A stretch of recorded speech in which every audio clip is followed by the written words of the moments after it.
கபாலீஸ்வரர் திருக்கோயில், மயிலாப்பூர், சென்னை. வணக்கம் நண்பர்களே. இது ஒரு வரலாறும் பக்தியும் ஆன்மீக அதிசயங்களும் கலந்த புனித தரிசனம்.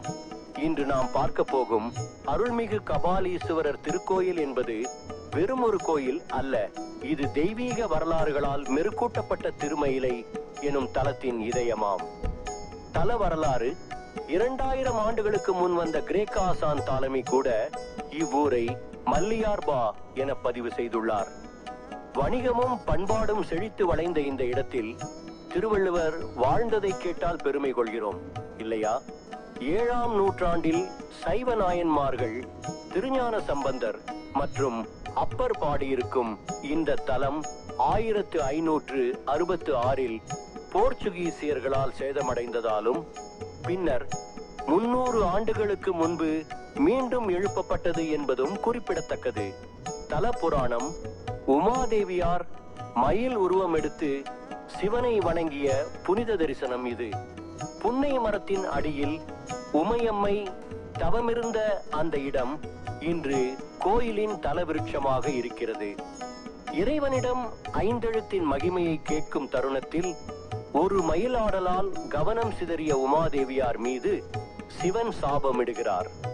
பின்னர் அந்த சாபம் நீங்க தேவியின் தவமே காரணம்.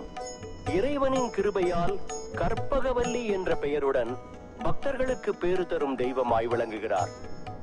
இன்னொரு புராணம்: பிரம்மா சிவனின் 5 தலைமை ஒப்பிட்ட போது சிவன் அதற்காக ஒரு தலைமையை கிள்ளி கையில் கபாலமாக ஏந்துகிறார். அதனால் அவருக்கு கபாலீஸ்வரர் என்ற திருநாமம் சாற்றப்படுகிறது.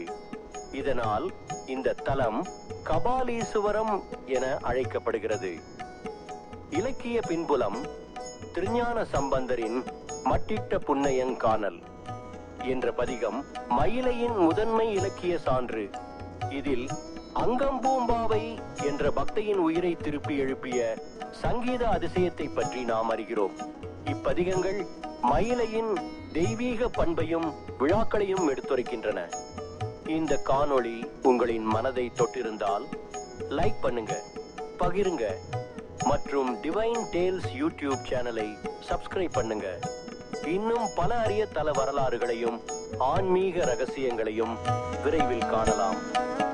ஓம் நம சிவாய.